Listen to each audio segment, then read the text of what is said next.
Thank you.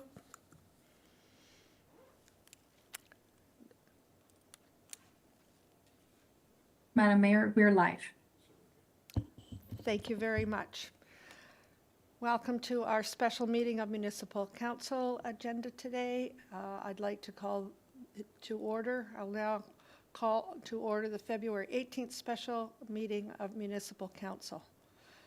Madam Clerk, please note for the record that this meeting that Councillors Roy DiClemente and Johns are absent with notice. And we will move along to the declaration of interest.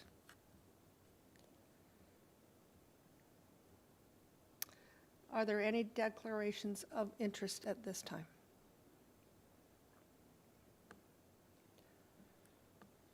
I'm not seeing any. I'm just going to back up a little bit. Thank you.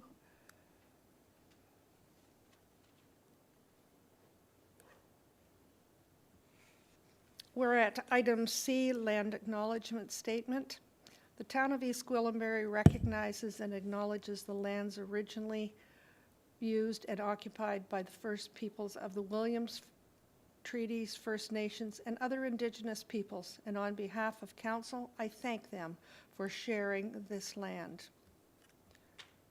We also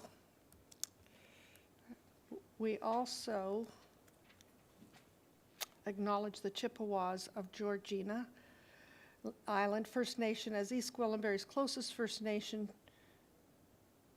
community and recognize the unique relationship the Chippewas have with the lands and the waters of these territory. They are the water protectors and the environmental stewards of these lands, and we join them in these responsibilities.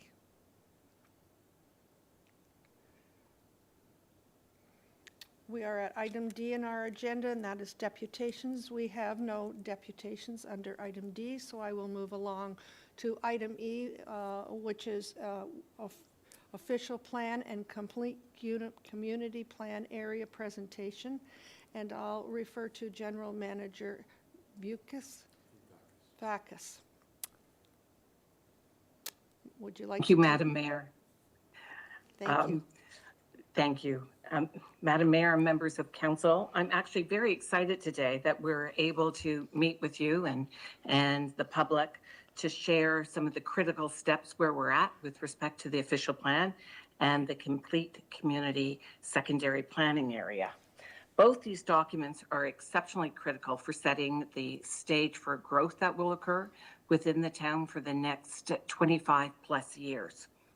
They will help set a clear policy direction for where growth should occur, how growth should occur, and how we will attempt to create complete communities, which is critical to the town and to any organization, but particularly areas we're seeing rapid growth within the town. It is particularly important. Today, we're going to have a presentation by Mr. Ron Palmer, who I'm very pleased to say has been quite instrumental in developing both the plan, the Complete Communities Plan, and engaging both with yourselves and members of the public. So without further ado, I am going to turn the agenda over to Mr. Palmer, who I can see is up. And Mr. Palmer, if you have no problem with the slides that you want to go through, just checking. I believe the town has my presentation somewhere, and hopefully we can put it up on the screen. Wonderful. So without any further, I'm going to go silent and turn it over to Mr. Palmer. Thank you. Welcome. Good to have you with us. It's always fantastic to be virtually in East Gwillimbury. Thank you. While I'm waiting for the presentation to come up, I would give you a brief overview. Yesterday, we did have 2 public open houses, one in the afternoon and one in the evening. Some of you attended the afternoon session. In the afternoon, we had about 12 to 15 members of the public attend. I did a presentation. There was only one question, and it was about schools. Certainly an important part of the Complete Communities Plan area. In the evening, we had a somewhat larger crowd. I'd say probably about double the number of people, and a much more lively conversation about the Complete Communities Plan area, as well as the new official plan. I'd say about half the questions were about planning in general in the town, how things work, how decisions are made, and so on. And other ones were much more specific to the Complete Communities Plan area, with a fairly significant focus on the link between the provision of municipal service infrastructure, public services, and who pays and how it gets paid for. So very good questions, and it was great to see people out. So with that, if we can move to the next slide. I'm going to start with where we are. Some of you may recall we started the Complete Communities secondary plan way back in about the same time in 2024. So we're now fully 2 years into that process. Some of you will also be aware that prior to that, we worked on a comprehensive official plan.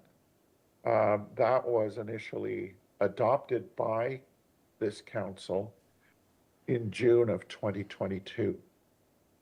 So we've been at this planning work for quite some time. Your current official plan is well out of date and needs to be replaced. So the sooner we get this work completed and approved, the better it is, I think, for the town of East Gwillimbury. So where we are today, we're in the final phases, and we have joined the official plan and the Complete Communities Plan area together as one comprehensive document. That was a logical thing to do because, first of all, the Complete Community Plan wholly is based on the overarching policy framework that is in the new official plan. So it is treated like most of the other secondary plan areas in East Gwillimbury. It has a map that is specific to the area, and it includes all the land use designations that are applied everywhere else in Holland Landing, in Mount Albert, in Queensville, in Sharon. And where there is a difference, there are area-specific policies that apply to the Complete Communities Plan area. That's exactly the way that other secondary plans are dealt with in your official plan.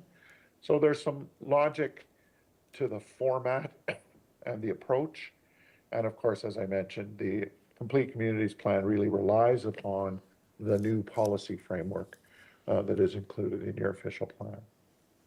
So yesterday we held the 4th round of public open houses. Today we're doing a council workshop just to keep you up to date as to where we are and to identify our next steps.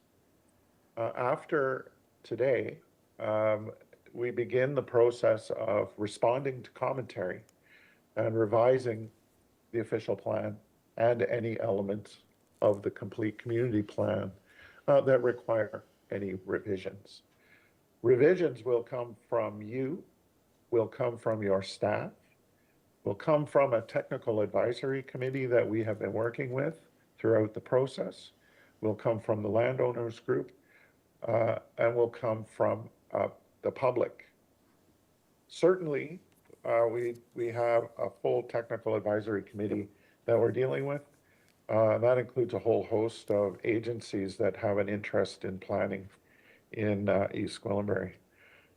Of significant importance is we're also working with the province of Ontario, who are the ultimate approval authority for your plan.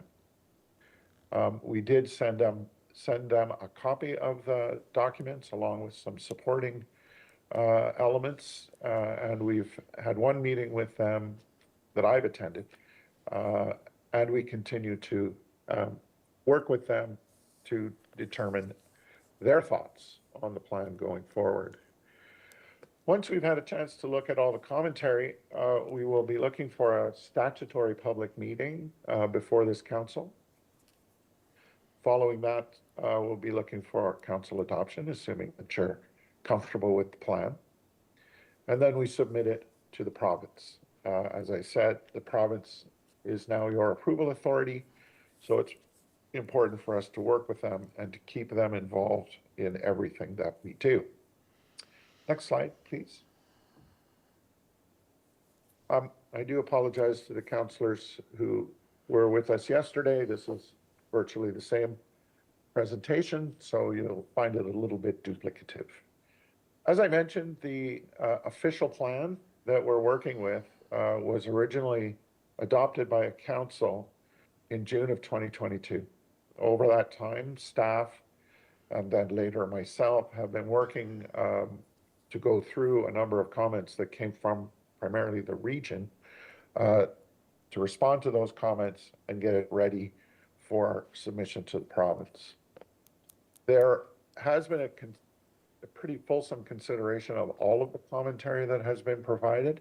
And in addition to the commentary, we've also had a number of legislative changes to the Planning Act from the province that also needed to be responded to and updated in your new official plan. We've heard comments from you and heard comments from the public and staff, and we're also working to respond to all of that. One of the changes from the 2022 plan is the identification of 3 areas within the main growth area that includes Sharon, Queensville, and Hollow Landing. And they're up in the north part for the most part, and we've called them future urban areas. I'll show you where they are on a map after this page. Those areas have historically been considered for future urban development. But as the legislative frameworks have changed, they became removed from that. That raises some concerns about, for those landowners who were given some level of certainty that they would be future urban, and then to in this plan, subsequently call them rural, seemed inappropriate. We are working with the province to make sure that we have the appropriate policy framework in place, to make sure that they are maintaining the expectation for future urban development, but that they are still required to go through a comprehensive planning process to achieve whatever future development occurs. All of the documentation, including the newest draft of the official plan, including the policy framework for the complete communities plan area, as well as updated design guidelines that are applicable town-wide, and for the province, a provincial planning statement consistency paper, were released on November 21st of last year. It was released to all the stakeholders, including council, the technical advisory committee, the landowners group, the public, and the province at the same time on the same day. Again, November 21st of last year. Next slide, please. This is the kind of the overall growth management map that is included in the official plan. You can see that the blue areas, the area around the 404 Bradford Bypass interchange, an area just a little further to the west that's also abutting and including the Bradford Bypass, and then quite a small area near the western boundary about the middle of the town. Those are the 3 areas that we've identified as future urban, subject to future comprehensive planning processes. What's interesting about this map is that the light green and the brown that kind of looks like a deer head, those are protected countryside in the town of East Gwillimbury. Those have a very specific and I would say, fairly rigid planning policies that do not facilitate significant forms of development. The areas for development include Mount Albert and the main central area. Mount Albert has a secondary plan already incorporated into the official plan with its own mapping, as well as Holland Landing, Queensville, and Sharon have secondary plans within the official plan. The mustard-colored areas are all areas that within this plan are subject to future urban development. That includes the undeveloped parts of Queensville and Sharon, as well as the undeveloped parts of Holland Landing, the entirety of the Green Lane secondary plan area, and the complete community plan area. There's significant development potential in the main central area. There's a lot of previously approved plans that have not fully developed yet, as well as Green Lane and the complete community plan area. So as Ms. Rumbakis identified at the beginning, not only do you have pretty good and significant development pressure today, that development pressure is likely to continue over the lifetime of this official plan, which is why it's important to have this planning framework in place in order to appropriately approve development and ensure that it is provided with appropriate municipal service infrastructure and public service facilities. The planning horizon for this plan is 2051, and it is likely to take at least that time to see this main central area fully developed and be serviced with sewer, water, stormwater management, and transportation facilities. Oh, next slide, please. I always include the vision statement in all of my presentations. It's important because this vision statement was developed through a consultation process way back when we were working on the new official plan. This vision statement was crafted with the help of all of the stakeholders, and it has not been changed since the council adopted version of the official plan back in 2022. Next slide, please. Also important to the vision statement are 8 fundamental principles that are statements of intent that make a link between the vision statement and the policy framework. These are the topics that we look at when we're developing a policy framework, and then eventually as development applications and other decisions about infrastructure and placement are made over time. So the fundamental principles have also not been changed since the 2022 official plan. Next slide. As I noted earlier, the complete community plan area is now fully integrated in the latest version of the official plan. That means that all of the relevant policy frameworks are applicable to any new development within the complete community plan area. To give you a good example of that, the natural heritage system, which is town-wide, includes a host of policies that are applicable town-wide. They are also applicable to the natural heritage system within the complete community area.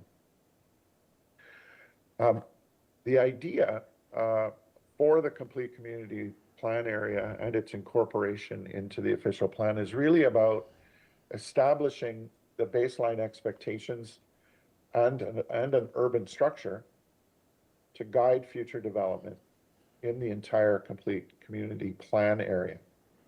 As I mentioned, the words complete community not only describe the area, but it is a concept of planning policy that is really important to achieve when we're thinking about developing a land area that has such significant development potential. And that's to make sure we're protecting the natural heritage system, to make sure that we're facilitating land use and development in coordination with municipal service infrastructure and public service facilities and transportation facilities, and to make sure that we have a full range and mix of housing types, as well as opportunities for retail and service commercial uses, schools, and parks. A complete community includes all of those things, and that's what we're trying to achieve here in the complete community plan area. You've heard me talk about this before, and the way that the planning process after the official plan is approved is set up is that there's a step that is required that we call a community design plan. The complete community plan area has been subdivided into 6 smaller bites, and each of those 6 areas require a community design plan to be prepared. Community design plans are going to be much more detailed than the land use distribution and designations shown in the official plan. And it's the community design plan that will form the basis of the next statutory approval process, which includes the zoning bylaw, draft plans of subdivision, and for higher density forms of development, site plan approval. Council is involved in all of those things, and the public is certainly involved in the review of the zoning bylaw amendments that will be required. Next slide. This is a slide that you've seen before. This just articulates the complete community plan area. I always like to say I'm used to doing secondary plans that are nice concession blocks. This one's a little bit wilder in terms of its shape and configuration. It's also big. It's over 1,100 hectares in size. It is all the interstitial areas between approved developments in Green Lane, in Sharon, in Holland Landing, and in Queensville. So this is filling in the spaces between all of those existing communities. And again, there are 6 discrete community design plan districts. Next slide.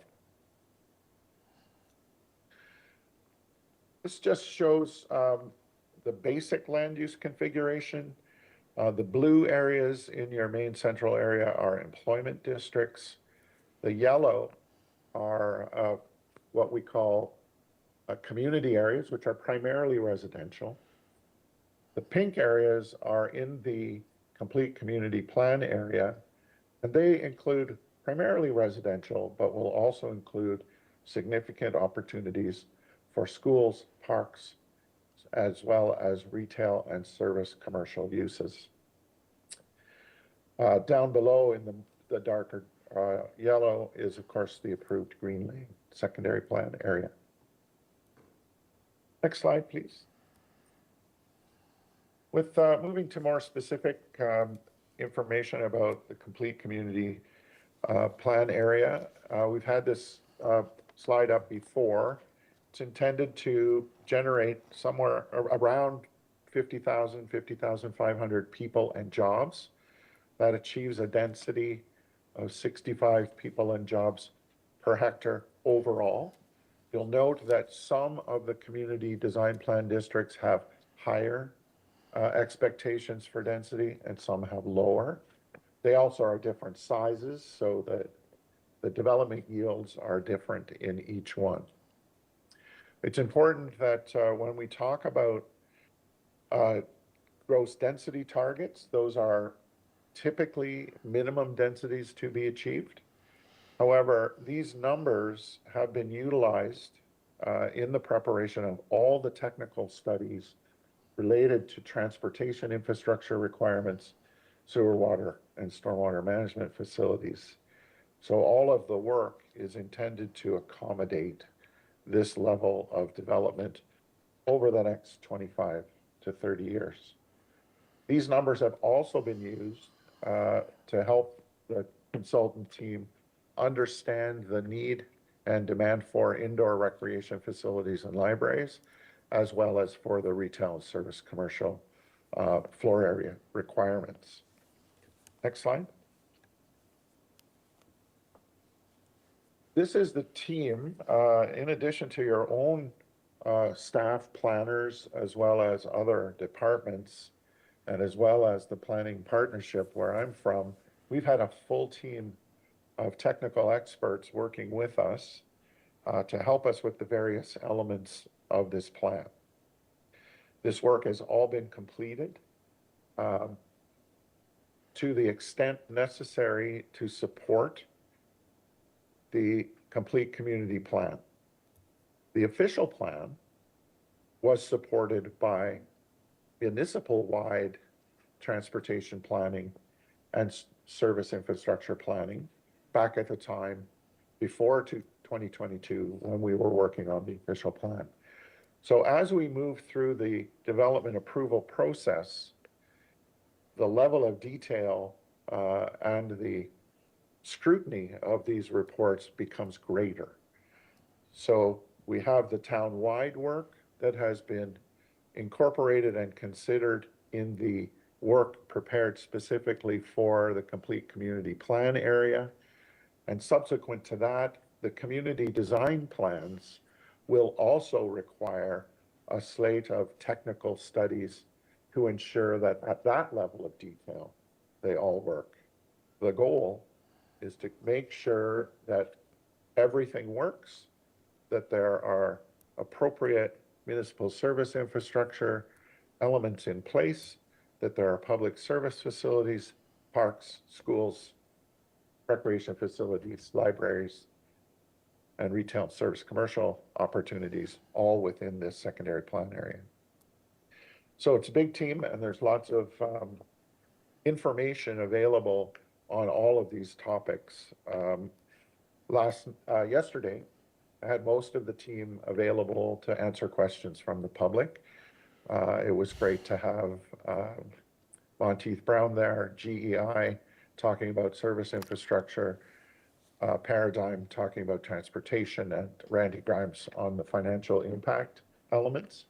We did get a question about agricultural land protection, and our consultant was there to answer that question as well. So it's a big team, it's a lot of work, and it's all coming together at the appropriate level of detail.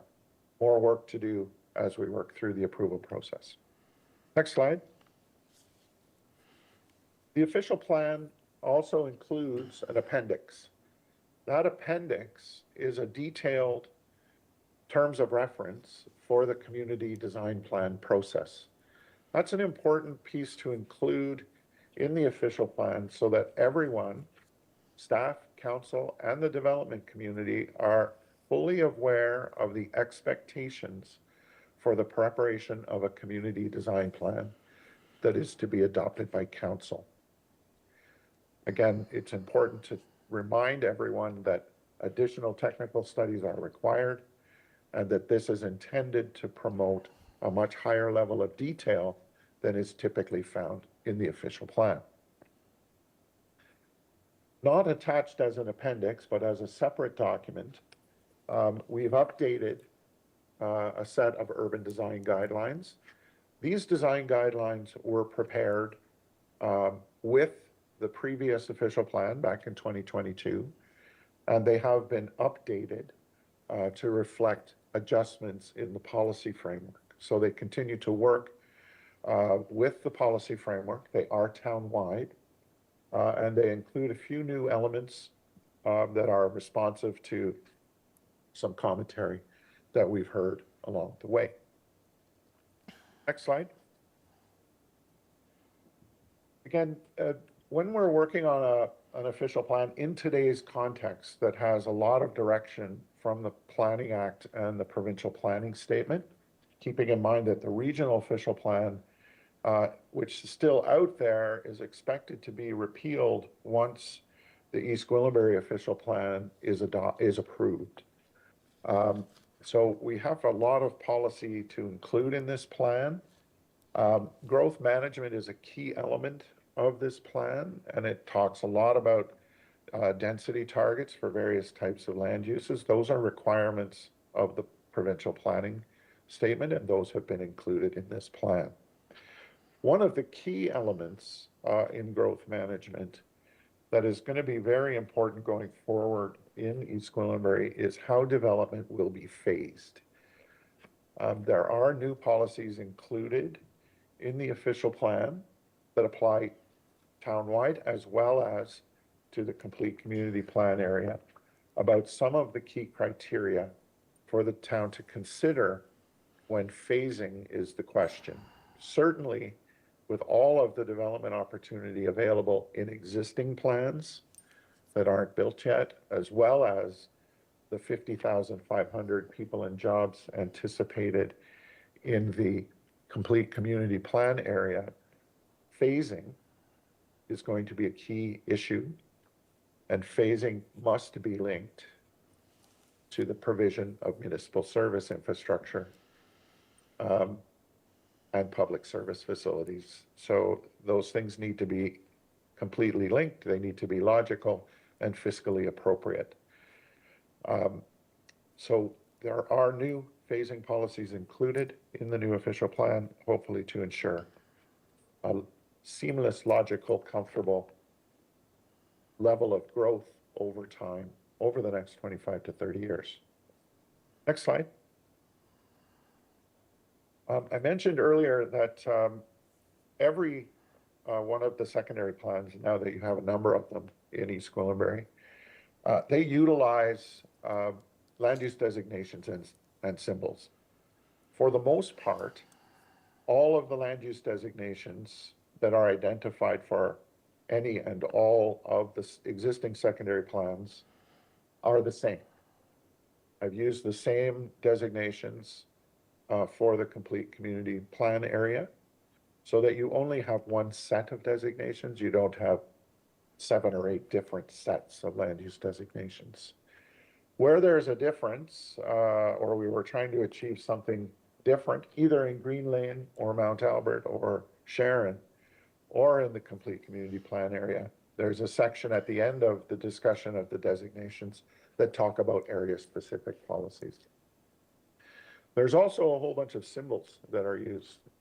Symbols are used in the official plan already, but there are several more that we've developed for the complete community plan area. I'll get into the list of symbols in a minute, but what we're trying to do, the use of a symbol, it has inherent flexibility for its actual location, scale, and function. We put them on the map as placeholders so that through the community design plan process, the sites, the scale of the site, and the use of the site can be more specifically articulated. That's important because some sites the municipality can achieve at no cost through the development approval process. Some sites need to be acquired, such as school sites need to be acquired by school boards and so on. So it's important that there's some flexibility. So that's why symbols are used instead of additional designations. Again, I know I'm talking about these community design plans a fair bit, but it's really important that everybody recognizes that step is intended to provide all the background information in support of draft plans and zoning bylaws, as well as, where necessary, site plan approval. So we have the official plan in place. The next step is community design plans that are adopted by council. The step after that is draft plans and zoning. Zoning is, those are council approvals. Zoning is a full public process. And then there's site plan approval for the higher density elements. So there's lots of work to do after the official plan is in place. Next slide. So in the complete community plan area, on the left-hand side of this slide are all the land use designations that are identified on the schedule in the official plan. As I said, all of these land use designations already existed in your official plan. I've just applied them to the geography within the complete community plan area. On the right-hand side, in the right column, are all the symbols that are identified on the complete community plan schedule. And you'll see there's quite a number of them. Some are hangovers from the former official plan. Some are new. Certainly, the town is used to seeing symbols for elementary schools and secondary schools. You've had several proposed Highway 404 interchanges identified. We've added some on the Bradford bypass. We have identified all the neighborhood parks within each of the community design plan districts. And we've also identified opportunities for community centers and similar facilities. Again, these are inherently flexible. We don't want them to be forgotten through the community design plan process. So they are identified symbolically in the official plan. Next slide. So this is the complete community plan area. I know it's hard to read, but generally the yellow are the lower rise residential districts. The green is the environmental protection designation. The purple are the residential mixed use corridors that are located adjacent to the primary road network. The light blue is a commercial mixed use designation where the most intense land uses are expected to be located. The blue up at the top is an prestige employment district, which is intended to accommodate business park type uses. And way over on the right-hand side, adjacent to Woodbine, is an employment area, which is general employment, which is appropriate for that location. The symbols are distributed. First of all, the schools are located where the school boards requested that they be located. We've had lots of conversations about community facilities, and they're located generally within the areas with the greatest population opportunity. Every community plan district has at least one neighborhood park. Some districts are bigger, so they have the requirement to have more than one neighborhood park. Next slide. This is the slightly more detailed mapping for the natural heritage system. It includes the environmental protection designation, which is the green, which is the same on the previous schedule. And then it includes what we call an adjacent lands overlay. That's the green striped area. That's lands adjacent to the environmental features that require an environmental impact study be prepared to determine the land's sensitivity, to establish appropriate buffers from the identified natural features, and if appropriate, to refine the boundary of the environmental protection designation. Sometimes those can get larger, sometimes they can get smaller. So really the adjacent lands overlay is all about a trigger for the scientific work to facilitate any forms of development that are nearby identified sensitive natural heritage features. Next slide, please. I'm going to go back to the phrase complete community as a defined term in the provincial planning statement and how we're dealing with some of those key elements, starting with parkland. The work done on behalf of the team has identified a need for about 1.9 hectares of parkland per 1,000 people. That's 85 to 90 hectares of land within the complete community plan area. We've identified symbolically locations for neighborhood parks, and we think that that will get you about 36 hectares, just under 5%. That number is important because today, on the basis of your current parkland dedication bylaw, that's the maximum amount of parkland that the town can achieve for free through the development approval process. So there's a shortfall, and the town will need to innovatively consider how they might make up that shortfall. It doesn't necessarily all have to be parkland located within the complete community plan area. Could be lands outside of the area. I've mentioned to many of you before the need to update your parkland dedication bylaw so that you can take advantage of an alternative parkland dedication rate that is greater than 5%. And there's other opportunities that will need to be explored to ensure that this plan area, as well as the town as a whole, is appropriately served with parkland. Next slide, please.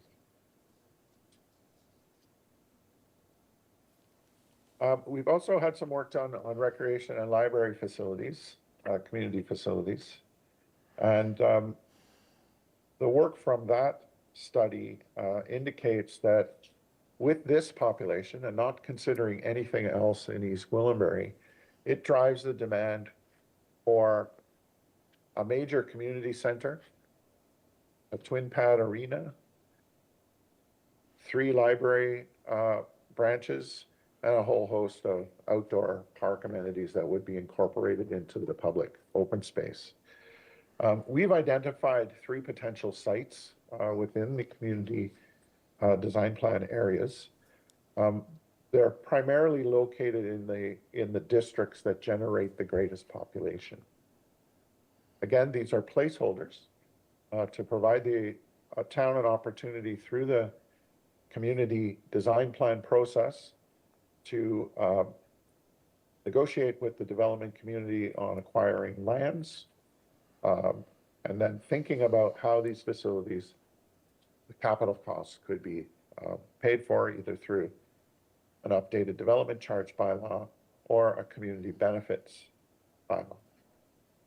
So these mechanisms are very important to the implementation of the plan area for the complete community plan area, and need to be considered holistically to make sure that the municipality is generating what you need to create the complete community in the complete community plan area.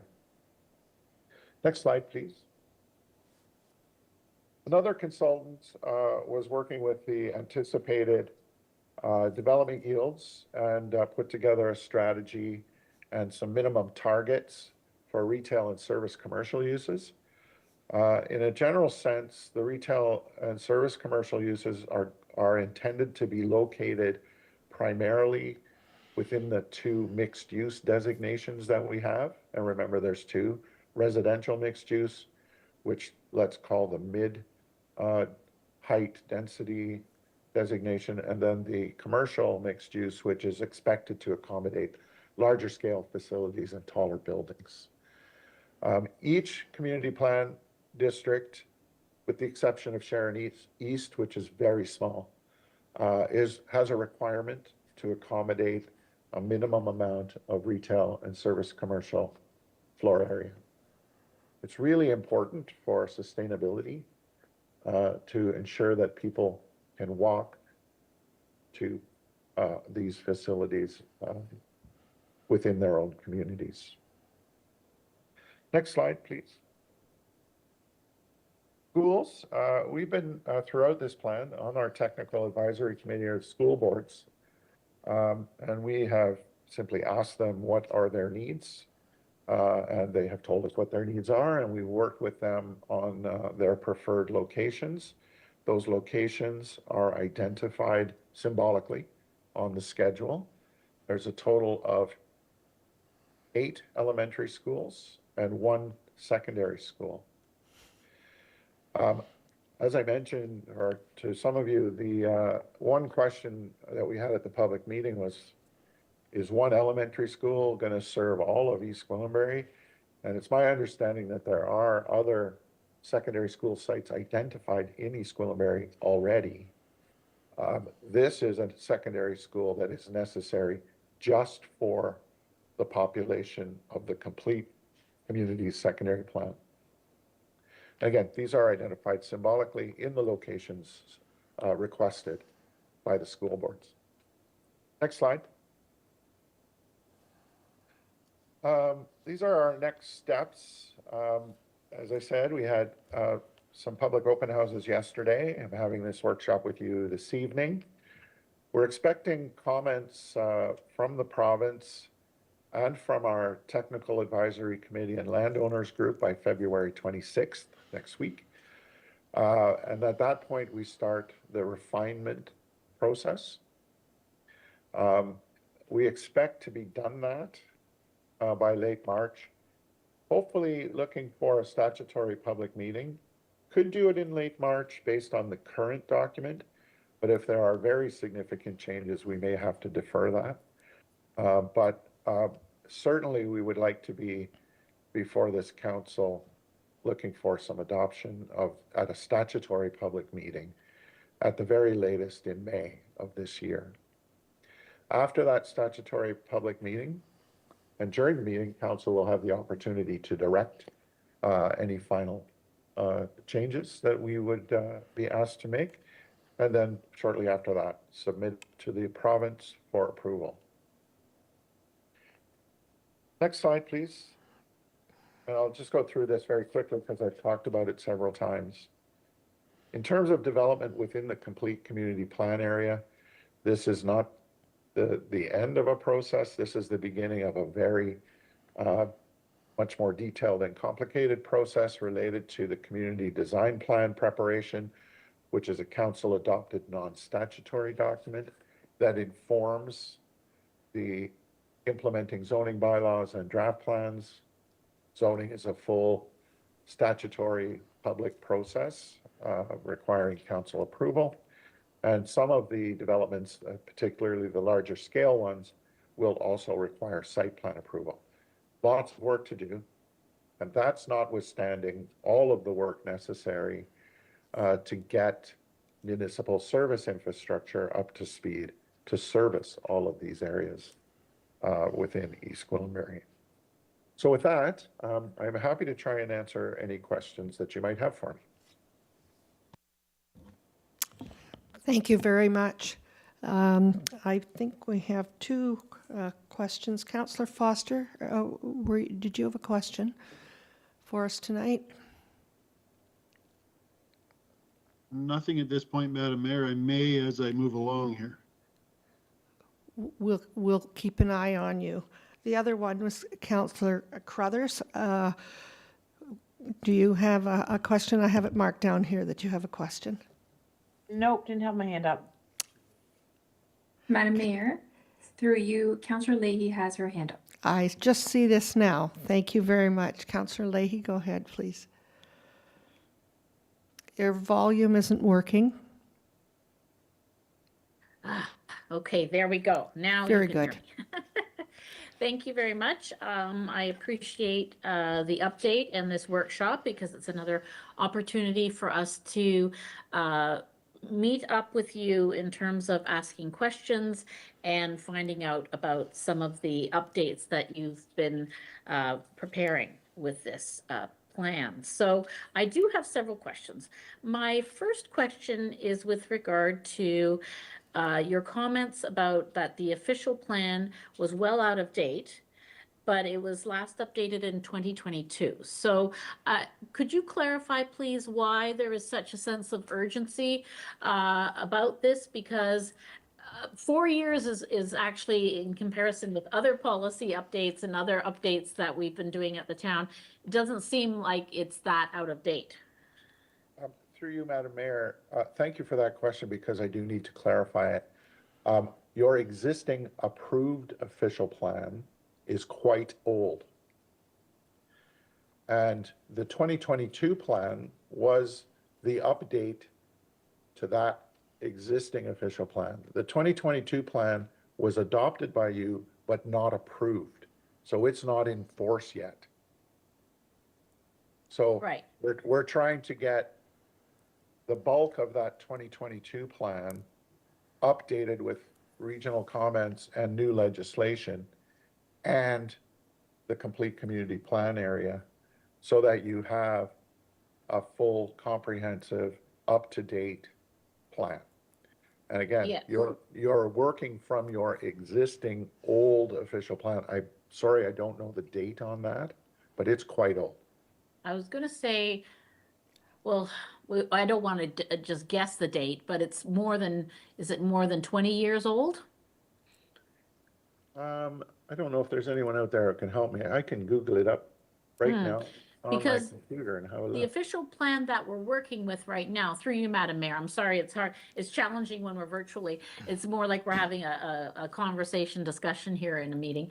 But that was approved in June of 2022. So it was actually the previous term of council. It wasn't this term of council. I just want to clarify that approved a somewhat updated plan that hasn't been approved yet in June of 2022. So that was a previous council, but that was updating a official plan from what year? I'm just looking that up. to Oh, see I if think can Jack find has his it. hand up, yeah. Mr. Krubnik? Mr. Krobnick, go ahead, please. Thank you. Through you, Madam Chair. It is a 2010 approved official plan with amendments subsequent to that as they are approved by members of council. So if I may, through you, Madam Mayor, may I ask why the official plan was not updated? For example, during the 2016 to 2022 timeframe when we were the fastest growing municipality in Canada, how come we're at this point in 2026 working on a plan from 2010? I'd like to understand why we're so outdated. And the Through you, answer? Through you, Madam Mayor, I can take a shot at that. Again, we started the review of your existing official plan probably, I'm going to guess in 2019, 2020. We prepared a plan that was updated and appropriate, including all of the amendments to the 2010 plan. Then we got to council in 2022 and it got adopted by council and sent to the region.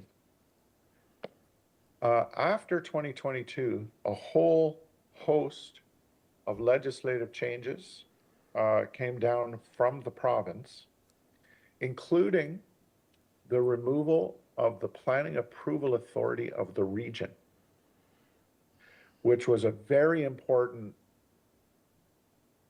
I'm going to say, chicane in the road to approval of your new official plan. So that kind of put everything on hold. And now, in addition to the region losing their planning approval authority, so that now the province is the approval authority, they dropped another swath of legislative changes to the Planning Act after 2022. And that included a brand new provincial planning statement, which came out in 2024. So we've been chasing this tail of planning legislation and policy to the point where we've been trying to deal with a brand new regional official plan that got approved, but then is kind of in some kind of legislative limbo. We've got new provincial legislation. So it was ready in 2022. Things have conspired against East Gwillimbury You're not the only municipality that is struggling to get a new official plan in place. But the good news is we're on the precipice of completing a new official plan that deals with all of that ever-changing legislative and policy framework. The goal is to get it done as quickly as we can before the next round. If I may, Madam Mayor, I have another question. Go ahead, please. Okay. It is about the weighting of the opinions of the people that you are receiving feedback from. You listed all of the consultants that you are meeting with and working with. You are meeting with counselors. You are meeting with the residents in the public open houses, and you are meeting with staff members. And I'm just trying to understand, in terms of the final product that you will be having, whose opinions weigh the most in terms of those four categories of opinions that you are consolidating and deciding upon how the final product looks, and your opinion as well in that process. As the general manager of Vumbaka said at the beginning of the meeting tonight, that you're instrumental in this plan. So you are filtering. You are our filter for all of these different opinions. So I'd just like to know whose opinion is weighted with the most emphasis in shaping the future of East Gwillimbury. That is, through you, Madam Mayor, I've never had that question before. It's very interesting. I don't weight who the comment comes from. I weight what the comment is, first and foremost. We have, absolutely, I have my opinions based on way too many years doing this job. But we do have a framework within which we work that is based on all of that provincial direction. So I work for you.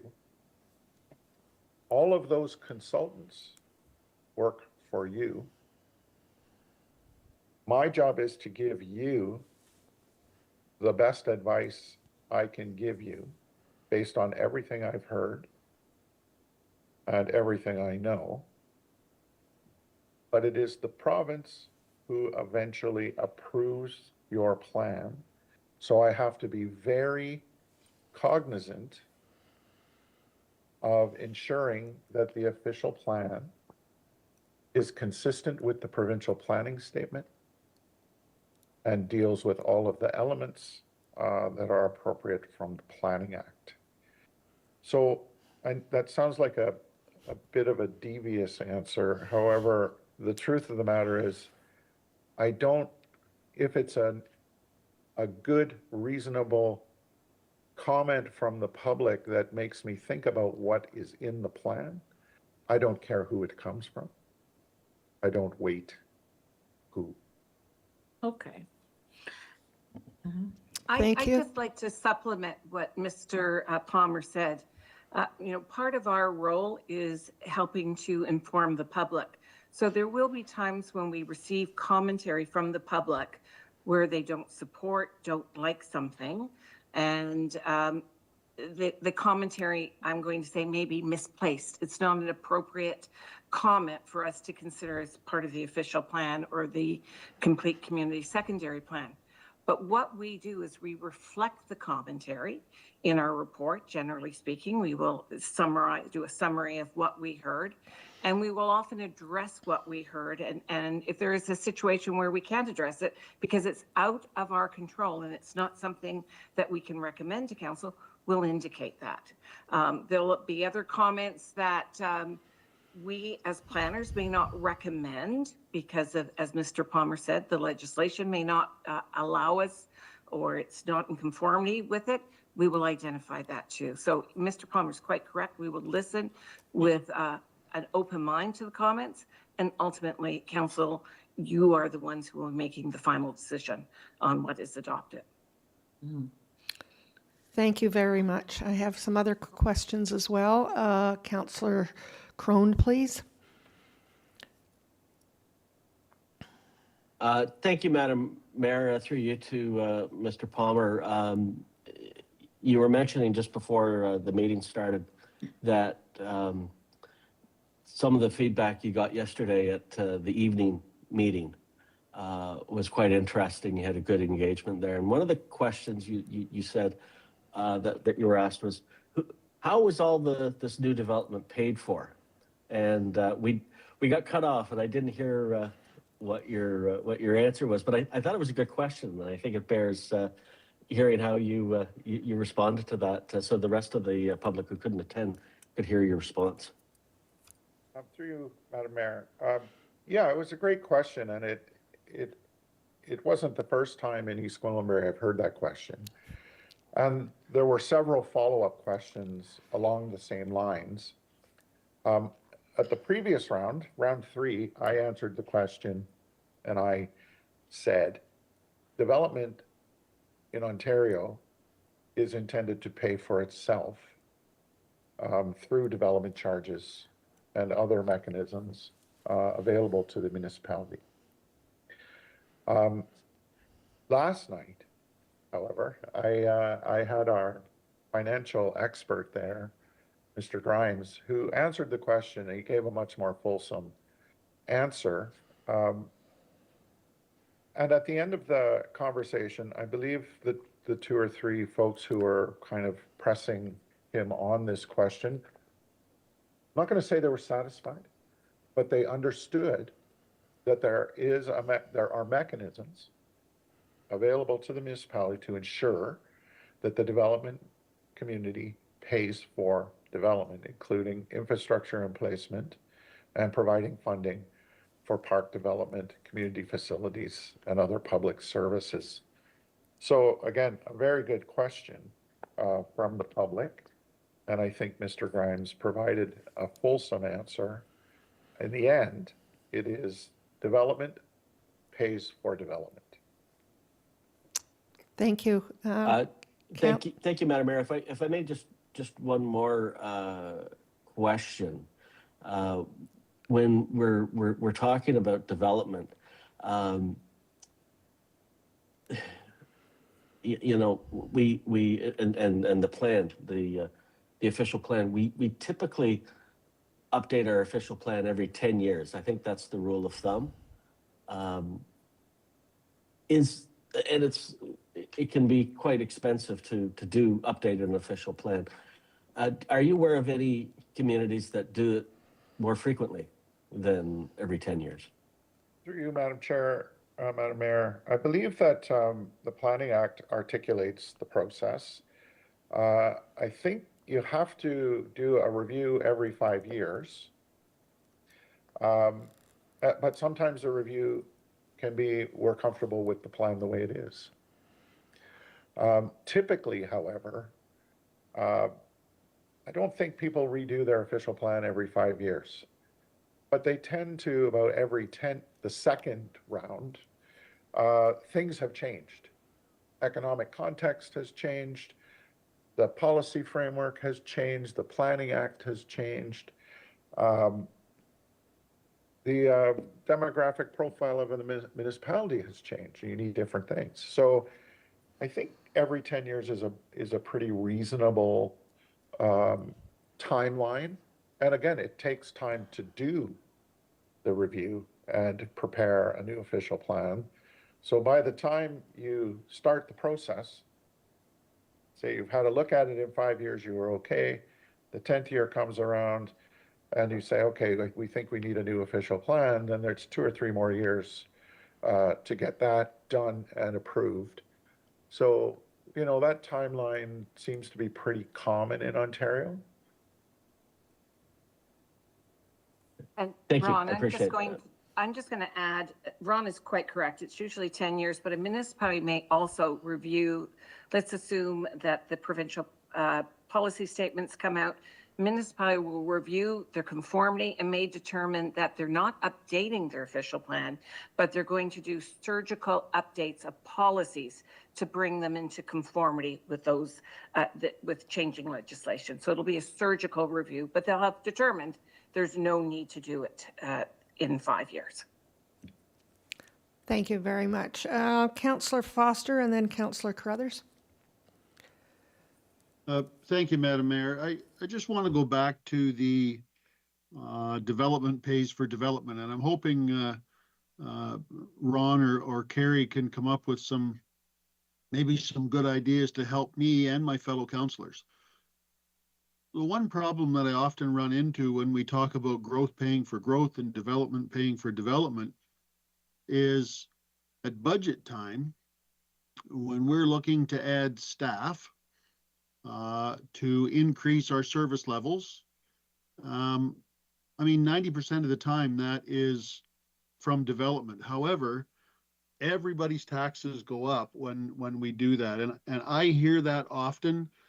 I've had people say to me, development does not pay for development when my taxes continually go up because of service levels enhancements. Now, we all know that, you know, there are times we have to do that anyway, but do you have any, let me say, some fabulous hints that we as a council might take to answer some of those questions? I don't mean to put you on the spot, but those are difficult conversations sometimes with residents. Through you, Madam Mayor, you're absolutely right. And one of the problems with development charge legislation is the time lag between when the municipality needs to do work and when you collect the development charge. And that's a problem everywhere, unless you have developed or built up some big bank account that you can draw from.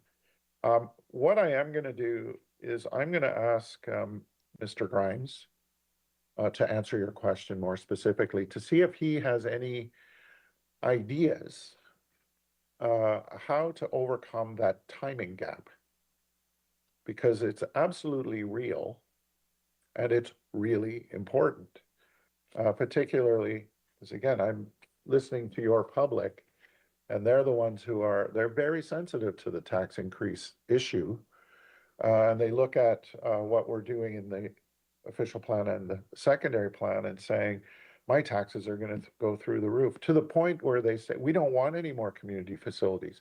We don't want any parks because we have to pay to maintain them or build them. And my taxes will go up. So I'm going to ask Mr. Grimes to prepare something for you that we'll share with all of council about dealing with the time gap between when you need to spend money on development and when you get the money from the developer. And if I might, Madam Mayor, thanks for that. I know that, you know, most of the times with some good, healthy conversation, you can kind of explain that, you know, the service level enhancements we're making and the money that we're spending benefits everyone. But when the first part of that conversation is you're hiring 2 more people in parks, and you're hiring a couple folks in roads, and you're hiring firefighters, well, you're hiring all those people because the population has jumped and there's more roads to plow and there's more parks and all this stuff, as you said. So again, healthy conversation generally answers the question, but I'd like to have some, I guess, some better answers, put it that way. Yeah, and let me talk to Mr. Grimes, and we'll see what he can come up with for you. Thank you. And I'm just going to add to what Mr. Palmer said. Part of the investment, and I appreciate that some of this falls on the tax rate, but when you're developing an official plan or setting out secondary plans, you're really setting the table for investment. And I'm not just looking at the residential, I'm looking at the employment. So when somebody wants to invest in the town, they look at the planning instruments, and I'm just giving you a very narrow focus on one aspect of it. And they will say, do I need an official plan amendment? Do I need a zoning bylaw? And if they need those, and it's time sensitive for them to relocate, they will often go elsewhere. So part of the investment is making that upfront investment, and I'm being very narrow-minded here with respect to your planning instruments, so that we've set the table so that there is the interest to come and invest in East Gwillimbury. So that's just one little aspect of why at times you do need additional staff to be able to advance some of the things that you want to achieve.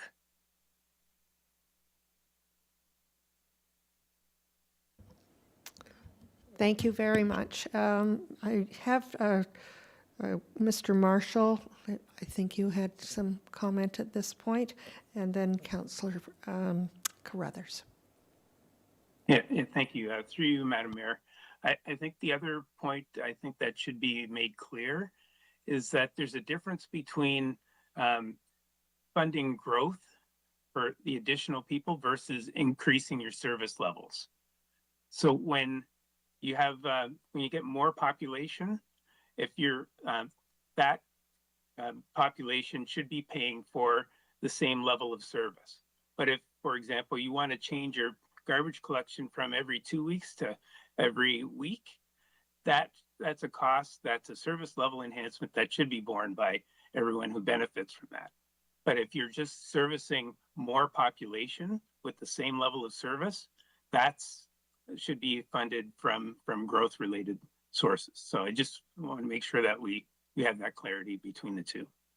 Thank you. Thank you very much.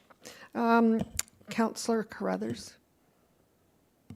Thank you. And I'm glad Mr. Marshall clarified that, because when we get our budget books, there's a separate section for growth-related staffing enhancements. And we always see how that's offset against the increase in the tax base, so that we know that the current residents aren't necessarily paying for an additional person to maintain our parks. It's coming out of the growth.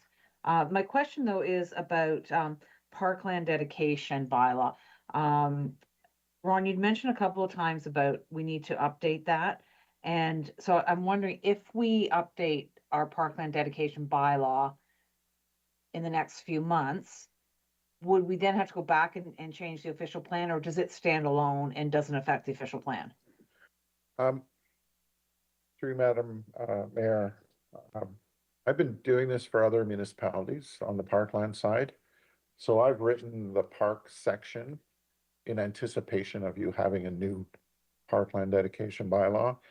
I think I got another tweak to do to it, but it is in anticipation of having a new parkland dedication bylaw. And because I have all this stuff on the tip of my tongue, I'm going to tell you what that means.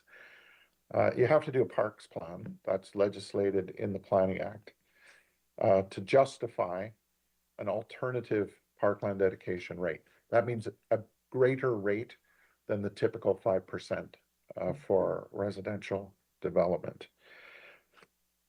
But also in that work, you need the evolving East Gwillimbury is going to be different than today's East Gwillimbury. You're going to have areas like you have now, which are relatively low density and have a typical suburban park system, but you're also going to have very urban parts, and that's a different park system.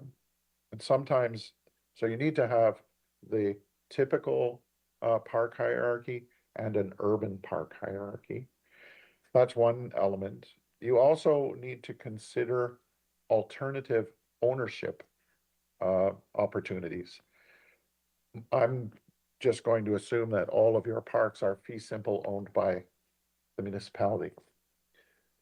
There are two alternative approaches to that that you need to consider as you become more urban. One's called a strata park, which is the municipality owns the layer of parkland that may be over a parking garage or a storm pond, but you still own, build, and maintain. Then there's a third option, which is called a privately owned public space, which is typically part of a condo development, higher intensity, where you have legal agreements that establish public access to a private piece of parkland. So you need to establish the ownerships, the hierarchy, and then most importantly, the Planning Act provides an alternative parkland rate up to 10%. Your 5%. When we think about, it's not for every form of development, there's specifications and exemptions, but you can't use that rate until you do the parks plan that justifies why you need it. So that is a crucial piece for the town to consider, and I think you are. The official plan will be set up to be ready to accommodate a new parkland dedication bylaw. The other big change legislatively is that the parkland dedication bylaw is now subject to appeal. And that's new. It never was before. It was a municipal act bylaw. Now it's a planning act bylaw. That's important because you will have two competing interests. Many people in the public will believe that there's never enough parkland. And the other half is the development community saying that costs me too much money and that's not appropriate. So you have to go through a public process and it's subject to appeal. So it's a really important thing you need to do. Okay, so then my question will be to our staff, Madam Mayor. Are we undertaking a new parks plan at this point? I know there's a lot on our plate right now, but sounds like sooner is better. So when would we undertake that? I will attempt to answer that without speaking to my colleagues. First step would be to get the official plan approved. Okay. Next step would be, as Ron said, doing a parks plan, and I'd have to speak to my colleagues, but I would say that that is probably not a 2026 work program item. Okay. And do we have to have the OP approved? Just thinking about how long have we waited 4 years already? Is it something that we could start work on while we're waiting for the OP approval? Yes, you could. We'd have to have direction to want to undertake that. Yeah. I will, though, add that there will be a desire from staff, and as part of our discussions that we've had with the province, to see a expeditious approval of the official plan. They have it before them right now. We're still waiting for their comments. We'll continue to meet with them, but it is in the town's interest to have the plan approved to provide the certainty that we currently don't have the way we would like it to occur. Okay, thank you. And I understand there's a whole workload component to undertaking something like that, but I was just looking for if it was a can't or probably best not to start it first. I'm wondering if Mr. Carverson has something to add. I just see Please that turn he on his has his camera. hand up. I was going to ask if he could take over from here. Thank you, Madam Mayor. Yeah, just to add, now that we're seeing the planning context with regards to seeing more higher density, we've absolutely identified the requirement for a parks plan and then a potential amendment of the bylaw, the parks dedication bylaw, to address future high density and parkland allocation. That would specifically be aligned with that higher density development. Wonderful. Thank you so much. Appreciate all the answers. Thank you. I see a hand up. Councillor Leahy, please. Thank you very much, through you, Madam Mayor. So if my understanding is correct, there is a desire to see this pass, approved of as soon as possible, and that council will be potentially voting on it in May of this year.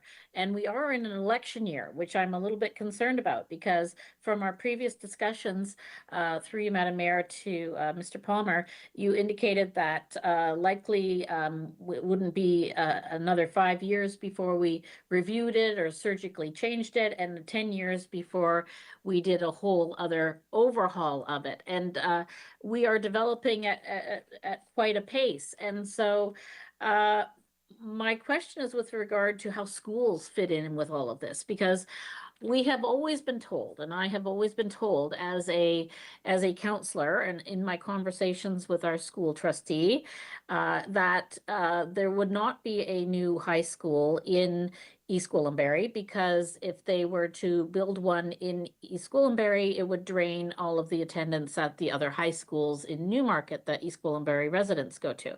So I have been concerned that a false hope has been raised in some circumstances and by some members of council potentially promising EG residents that they will be getting a new high school. But is my understanding correct that the school board doesn't necessarily have even purchased land for those purposes, and that we'll be voting on this plan without knowing exactly what the plans of the school board are? Through you, Madam Mayor, I have no ability to understand the decision-making of the school board. We ask them what their needs are based on the population that we've promoted in the complete community plan area. My understanding is that there's already sites available in East Gwillimbury to serve the existing population, but they haven't been built. As a planner who does this kind of work, we ask the school board what they want. They tell us. And then what happens after that is totally in their hands. Very good. So, oh, yes, sorry, through you, Madam Mayor, I believe General Manager Voonvakas wants to provide some commentary on that. And I have another question following up. Yes. It is not unusual for development and plans to advance, having identified where the school should go. And as the population starts to come into a community, that's when the school boards usually make the determination if they're going to purchase one or more sites. So I'm not finding what's happening unusual. It's actually par for the course.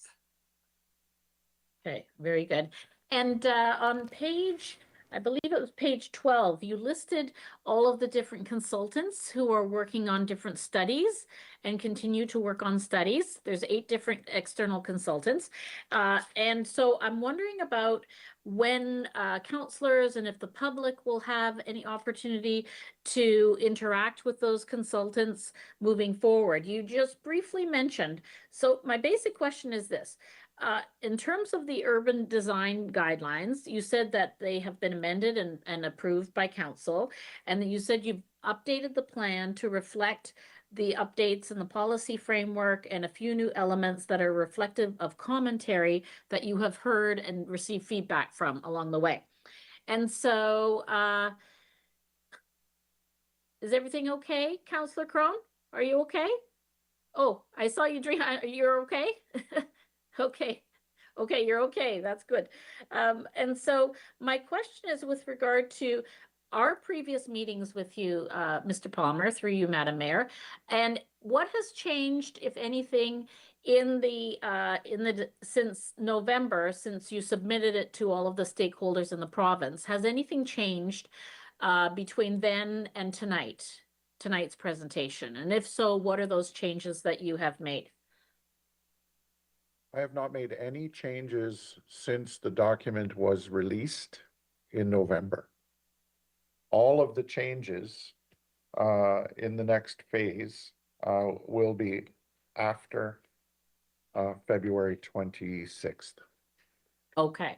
Through you, Madam Mayor, if I can ask a follow-up question. So when will we have the opportunity, both councillors as well as residents, to interact with the consultants, because I have some significant concerns about transportation in terms of complete communities, and whether or not there is time to include those concerns and questions with the consultants. And I think residents, and I'll give you another example, that residents whom I listen to as their elected representative, many residents have expressed to me their concerns about the suggestion that there'll be three more libraries built in these newer communities. And it goes back to what you were saying about increases in taxes and whether or not growth really pays for growth. So when we're increasing taxes and taxpayers see their taxes going up, they want to prioritize things like fire stations and safety before other amenities in the community, and because they don't want to see their taxes go up. And so what opportunities will they have to interact with consultants and to have their voices heard with regard to the concerns that they're sharing with me as their elected representative? Through you, Madam Mayor, the consultant team was there last night and yesterday afternoon, and were available to speak informally with people who were there and to answer questions during the question period. The most important way for them to ask questions is through council. And absolutely, if you have any specific questions, or if your ratepayer groups have any specific questions, they can absolutely send them through Jack Krubnik, and we'll provide answers to those.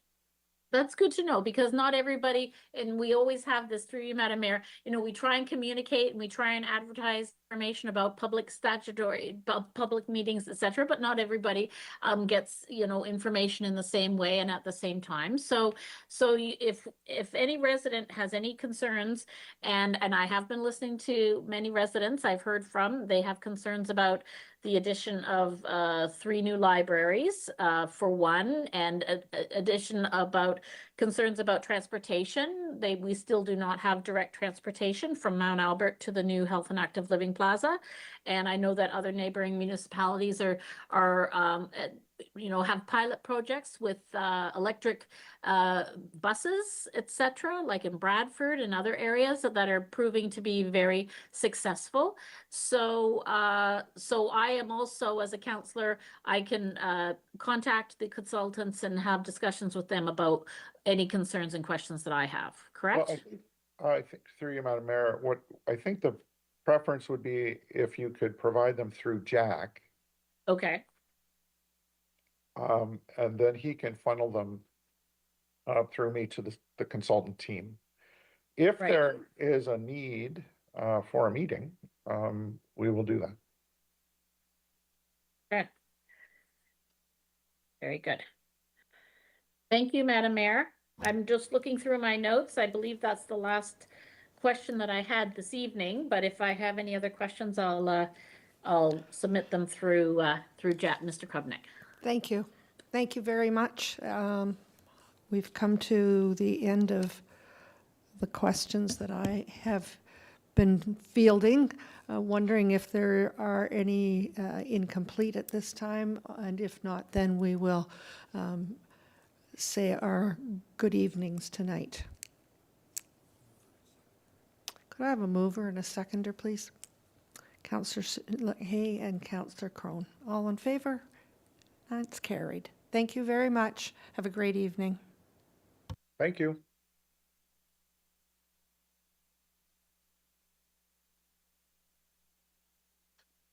Madam Mayor, there is one other item on your prepared agenda.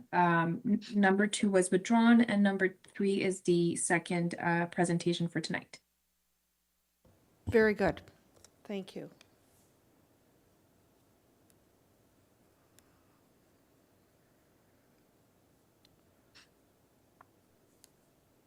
So, Madam Mayor, on your prepared agenda, you are now under item E3.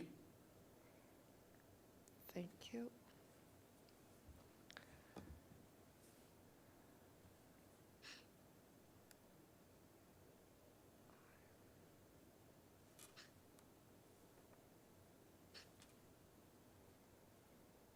There we go.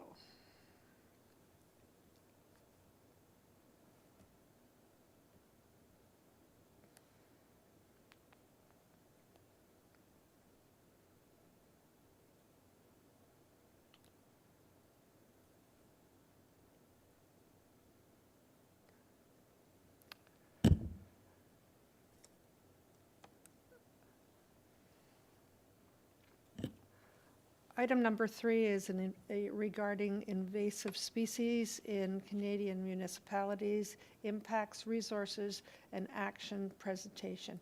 I'm now going to refer this item to Chris Ross, the town's Environmental Initiative Program Manager, to introduce today's presenter. Good evening, everyone. Thank you, Madam Mayor, through you. I'd like to introduce Emily Postorano, Program Development Coordinator at the Invasive Species Center, who will deliver a presentation on invasive species tonight. This presentation is a result of the recommendation made by EAC on the report presented on November 11, 2025, and of Council's direction to staff to organize presentations for invasive species for the town and residents to have an opportunity to learn about threats of invasive species in our ecosystems. Emily, the floor is yours. Thanks so much for the introduction, Chris, and thanks to Town of East Gwillimbury Council for having me. I'll just wait till, there we go. Just wanted to make sure the screen was full screen there. Yeah, so glad to be speaking to you tonight on invasive species. I'm a program development coordinator at the Invasive Species Center. Next slide, please. So if you're not familiar with us, we are a not-for-profit organization. Our mission is to mobilize action against invasive species that harm the environment, economy, and society. Our headquarters, which are pictured there, are based out of Sault Ste. Marie, Ontario, although I'm speaking to you today from Oshawa. Many of us work remotely. We do operate at the national level, but the bulk of our work takes place within the province of Ontario. Next slide, please. So I've pulled some invasive species related headlines here from the media from recent years. And this demonstrates that municipalities, large and small, are on the front lines of dealing with the impacts of invasive species. And I would say that the town of East Gwillimbury is no exception. Next slide. So just to give a handful of examples, I picked some that probably folks here are familiar with. Spongy moth is one. This one has cyclical outbreaks that end up causing a lot of problems. Of course, the caterpillars defoliate trees en masse, and they also increase public inquiries because people want to know what's eating their trees, what all these bugs are, and so that puts you know, a lot of pressure and work on the municipality. Emerald ash borer, this was a pretty devastating one. Of course, we've been dealing with this one for many years. Really decimated a lot of street trees, a lot of the urban forest. Next slide, please. Phragmites is a big one. I have a couple of slides on that in a moment. And then giant hogweed is another one we often see in parks where there are people.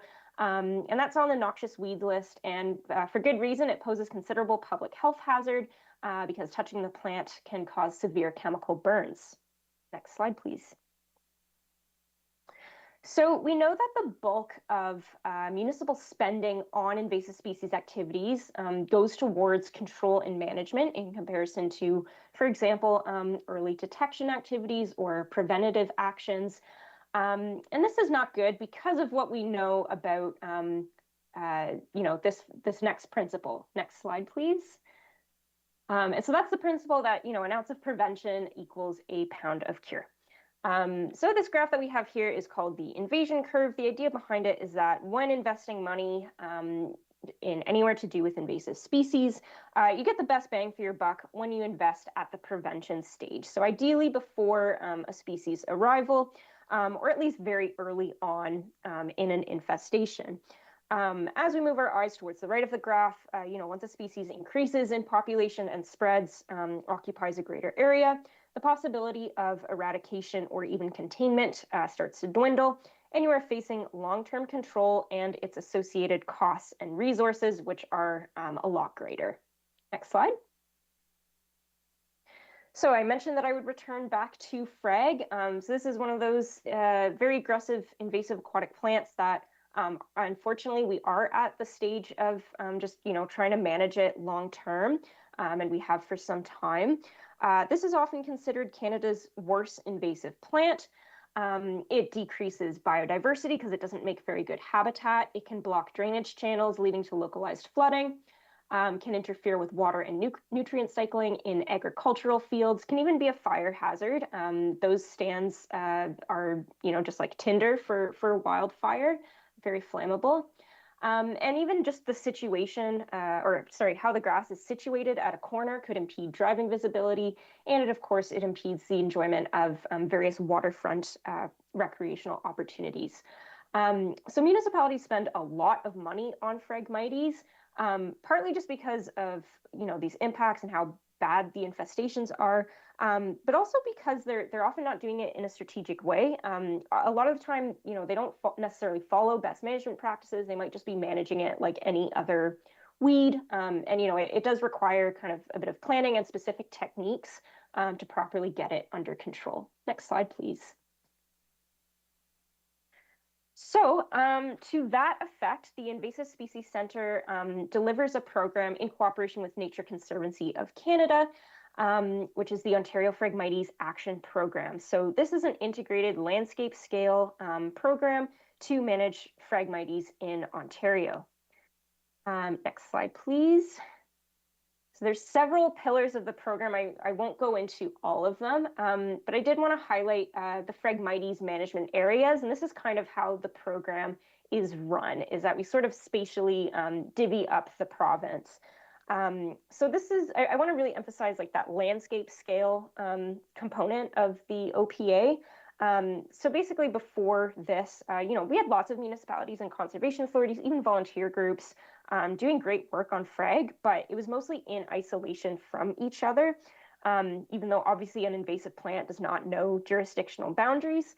So working groups that are, within each of the Phragmites management areas allow us to address Phrag at a larger scale and in a coordinated strategic way, as opposed to sort of the piecemeal actions that had been taking place. Next slide, please. So one of the pillars of this program is the funding opportunity. So the Invasive Phragmites Control Fund, or IPCF, it is open to municipalities. As the name implies, usually the funding is goes towards Phragmites management, but it can also be used for strategic planning, mapping, monitoring, innovation of new tools. Next slide, please. So while we're on the topic of funding, I wanted to shift away from Phrag and just highlight the Invasive Species Action Fund, which is also run by the Invasive Species Centre. So this is kind of the fund for everything besides Phragmites. So we have a fund just for Phragmites, and then we have one for priority invasive species other than Phrag. Also open to municipalities, and the focus of this fund is on monitoring and management activities. Education and outreach are great, can be a component of the project, but we don't fund solely educational projects. This is about getting shovels in the ground and, making those tangible improvements on the landscape. Next slide. So shifting gears again into actions that municipalities can take on invasives from small to large. I'm going sort of roughly in order. I pulled out a couple of examples that I thought actually the town of East Gwillimbury seemed to be doing well. I noticed you have produced communications for residents of the town. So there's a web page on spongy moth that I thought looked really great. It connects residents to material and online resources, describes what the township is doing and what residents can do on their own, listed some frequently asked questions. So that was really great. And then I also saw that there was a fact sheet on invasive species in East Gwillimbury. I want to stress that anecdotally, this is what I've kind of heard just over the course of my work, that it is valuable for a municipality to have their own in-house resources with their branding. You don't have to reinvent the wheel, even with info that's like recycled from maybe other jurisdictions, or if you're using Invasive Species Center resources, that's okay. But having something with your stamp on it shows residents that the township is knowledgeable of the issue and that they are being proactive. So it is valuable to have those kinds of resources rather than just, maybe linking to other ones. Next slide, please. Another thing that municipalities can do is to implement clean equipment protocols. So basically what those protocols are is guiding users in inspecting and cleaning their equipment to reduce the likelihood of spreading invasive plant fragments, seeds, insects, etc. You can imagine like a contractor maybe doing some work with machinery and they're in an area with frag. They go to another area and all that mud and stuff that they've transported from the frag site just ends up spreading Phragmites to another area. So that's why clean equipment is important. So it comes as a very detailed guide. It's available freely online. We have it on our website. There's also a quick reference version meant to, be something that contractors could like keep in a vehicle, for instance, pass around to their staff. This is another anecdote that I have heard, which is that if you actually want a contractor to implement clean equipment protocols, it's not enough just to sort of put in the contract, hey, it would be nice if you did this. You want to actually allocate, contractually sufficient time and money for them to be able to implement that. So to actually facilitate it for them, basically. Next slide, please. And then there's a whole slew of other actions. So I already mentioned applying for funding. These aren't the only funds available, the ISAF and the IPCF that I mentioned, but those are the ones that the Invasive Species Center coordinates. I did do some digging and I saw that East Gwillimbury and also neighboring Bradford have applied for funds for this upcoming cycle. So for the fiscal year 2027 cycle, which is great to see. So clearly already know about that. Invasive species management doesn't happen by magic or by accident. You have to allocate staff time and budget. You may have to coordinate across departments. So, public works and parks or forestry or whatever the departments are may need to be talking to each other because invasive species just spreads across kind of different sectors. Even something as simple as running, detection and reporting workshops for priority species for key staff members can go a long way. Another step a municipality could take is to integrate invasive species priorities into existing strategic plans. So if you already have, an environmental strategy or a climate change plan, invasive species can also kind of be housed under those. Kind of an obvious motivation to do that, once you kind of codify invasive species goals into plans and policy, helps to guide the direction you want to go in and justifies funding allocation. Finally, you can also go as far as developing a standalone invasive species strategy. And this can look like different things depending on your needs for municipality. This might be a comprehensive plan covering invasive species in general for the township. It could just be site specific. So, City of Windsor, for instance, they have an invasive species plan just for their Ojibwe park. Or it could be species specific or taxon specific. So maybe it's just a plan for invasive plants, or maybe it's just a plan for emerald ash borer Phragmites. Lots of municipalities have emerald ash borer plans because they were kind of forced to. This is also something that you can either contract out or do in-house depending on your resources and your needs. If you choose to do it in-house, there is a really handy resource for that. And I have that pictured there. It's the Ontario Invasive Plant Council's framework for Ontario municipalities in creating an invasive plant management plan. That one is specific to plants, but really I think you can kind of broadly apply it to creating a more general strategy if you wanted to go beyond just plants. Next slide, please. So what have other municipalities done?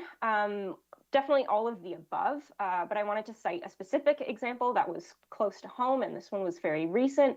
So I mentioned the Invasive Species Action Fund. So the Simcoe County had successfully applied for this fund for the fiscal year just ending right around now. And they were able to remove a lot of dog strangling vine and some other invasive shrubs across multiple sites in Bradford. And that, reduced the populations of those invasive shrubs and allowed for the regeneration of young native trees and then, return of wildlife activity in those, what had once been very dense stands of invasive dog strangling vine. So that was just one example I thought I would bring forward. Next slide. And another thing town of East Gwillimbury could do is to join the Lake Simcoe Water Soldier Working Group. So this working group just started up a year ago in response to, unfortunately, huge infestations of this invasive aquatic plant in Cooks Bay. Currently, this group is working on a management plan. They don't actually have funding secured yet for management, but the success of the group will depend on widespread collaboration and engagement with local partners. Next slide, please. So we certainly do encourage town of East Gwillimbury to join this group. I don't steward this project myself, but Katie Church at Invasive Species Center does. And so her email is there, kchurch@invasivespeciescenter.ca. Next slide, please. And then they have our municipal community of practice. I think we have probably over 150 or some odd members in this group now. This is actually something that I facilitate at ISC. And so what the COP does is brings together staff members, it's exclusive to staff from municipalities, conservation authorities, and First Nations to talk to each other, exchange expertise, discuss challenges, so that they can better address invasive species in their jurisdictions. So when you're a member of this group, you receive monthly emails. You can engage in an online chat space. So we have our own team on Microsoft Teams that members can freely participate in. And we also host 2 online conference calls each year to kind of get everyone in the same room. So usually what I suggest is that, a designated municipal employee from a suitable department, could be parks, forestry, something like that. It can be multiple employees as well. There isn't necessarily a limit. But the suggestion is that someone join the group. It's free to join and very easy to sign up. You just have to fill out a quick online form. So I do always encourage municipalities, even if you don't have an invasive species plan in place or you're not actively managing, just to join and see what other people are doing, maybe get some ideas, some tips, can be to your benefit. Next slide. I did want to highlight that we have lots of resources on our website, many that I've mentioned throughout this presentation, best management practices, fact sheets, posters, the clean equipment protocols, Grow Me Instead guides, which are very popular with the public. And these are all freely available online. You don't ever need our permission to distribute them, download them, print them in any way. They are there for your usage. Next slide.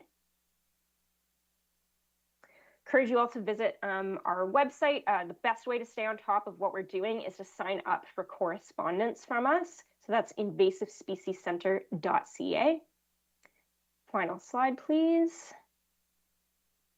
I want to thank everyone again for your time and attention today. I'd be happy to answer any questions you have for me. My email is also there, epostorero@invasivespeciescenter.ca, if you want to get in touch with me later on. Thank you. Well, thank you also.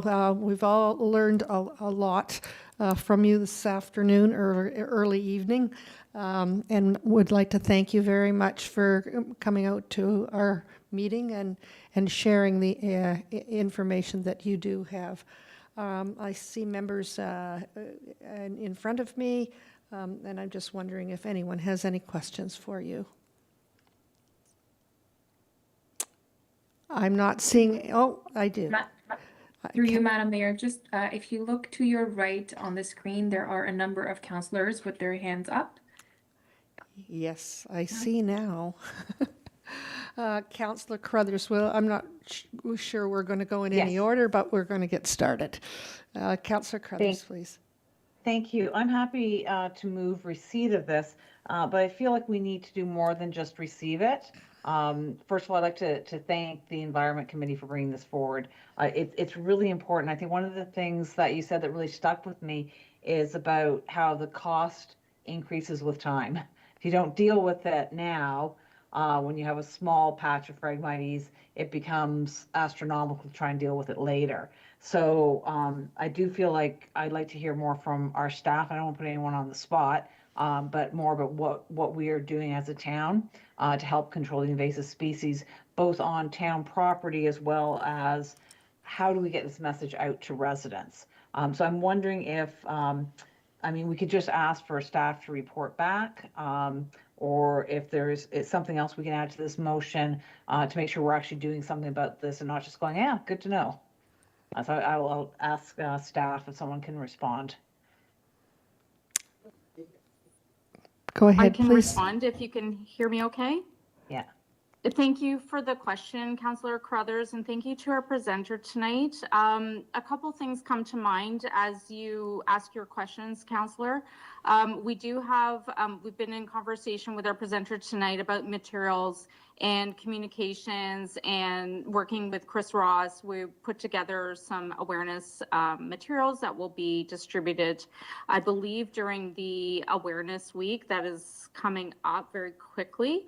And as well, we've had chats about exactly as our presenter shared about sharing information, the right venues to do so. So I believe that was one of your questions. And then in terms of some of the suggestions that came forward tonight, I think they're low cost and low barriers. So I'll be following up with Chris in Mita's absence to see if we can join some of those community of practice and all of those pieces, and as well encourage other folks that work at the town to get involved. So we can look at that. Perhaps we could share information memo in the future to let you know where we are with some of those pieces, if that's appropriate. Thank you. Thank you very much. I know we have a keen group of people tonight that are looking for help in what the issues are with them, and I know that your hand was waving, so I know that they have connected with you as well, but I'll just check and make sure that everyone did before we go.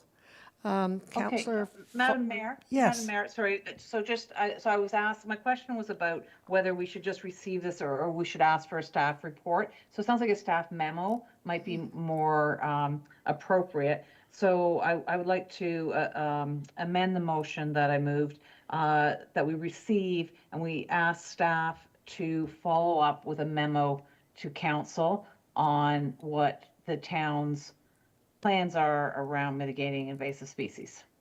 thank you. Well done. Or words to that effect, if that doesn't Thank work. you. We'll, So I think we need a seconder. am looking at a seconder. Councillor Crone had his hand up just as quickly as you did, and I knew he would be there to move this along as well. We're fine with that.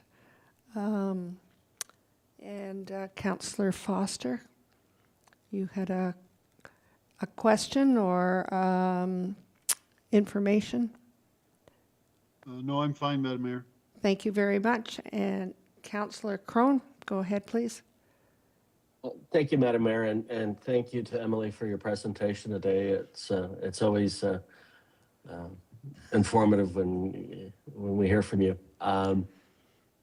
You started off your presentation, said that the failure to respond to this can have environmental, economic, and I think social impacts.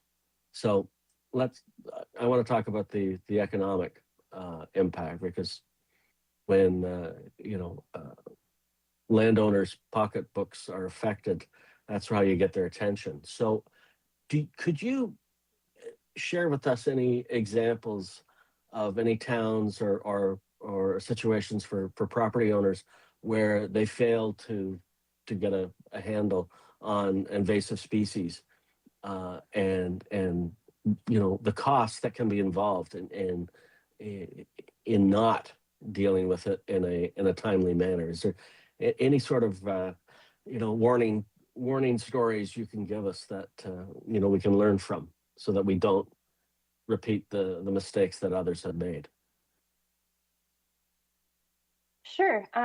Through you, Madam Mayor, and thank you for the question. I'm not sure that it's a case of, some specific municipality kind of didn't do their due diligence and then, had problems. A lot of these invasive species, including the ones that I mentioned in my presentation, are quite widespread.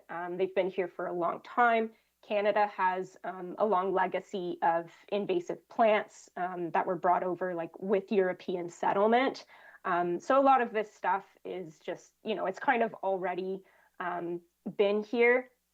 I would say, Phragmites is kind of the poster child, I think, of one that we sort of let get out of control. It's definitely not any single or even cluster of municipalities fault per se. Like it's so widespread. I will say that municipalities more in like northern Ontario that are on the leading edge of Phragmites, they're kind of in a good position right now to do a bit more of that sort of preventative and early detection and management when it's small, that kind of stage work. Emerald ash borer, that's another one that unfortunately we didn't get a handle on until it was here, it was all over. And obviously there were huge costs associated with you think of the ash tree removals and then the planting of new trees. So I don't have an exact dollar amount for that. We did publish a few years ago, and I helped facilitate the drafting of this report. We had done a survey of municipalities across Canada through all provinces and territories in collaboration with Environment and Climate Change Canada. And it was looking at just what monies were being spent on invasive species in municipalities and how it was being spent. So I showed that figure earlier on in the presentation where we saw, it was like over 60% is spent at the control stage. So that came out of that survey. So that full report is available on our website if you kind of wanted to look at the dollars and cents. But yeah, those are a couple of examples of very expensive ones. Even something like oak wilt, oak wilt showed up in a few municipalities. So I think it was Springfield, I want to say, near Barrie, and then Niagara on the Lake, and I think another municipality kind of in that Niagara area. So they did get on top of it right away. We currently have no oak wilt in Ontario that we are aware of, but they did have to, get rid of those trees, adhere to certain phytosanitary measures so that they weren't just bringing the oak wilt somewhere else. And that cost was fronted by the municipality. Thankfully, it was, kept probably as low as it could have been because as soon as it was detected, those municipalities just immediately dealt with those trees. But yeah, as you can see with something like a tree pest, especially, or a really widespread invasive plant, the costs rack up really quickly. And like I said, we're kind of all in this together. I don't think there's any, poster child for a municipality that didn't do their job or anything like that. We're inheriting a really difficult legacy. Thank you. Thank you very much. Councillor Crone, you had a question or? No, You're good? Emily just answered. I think Councillor Leahy is next. Thank you. Councillor Leahy, go ahead, please. Thank you, through you, Madam Mayor. My question is with regard to the water soldiers situation. I've had for the past couple of years, I've had multiple conversations with fellow councillors up in Georgina about water soldiers because it's very much in their municipality and it's an expensive invasive species to deal with, to cut them back.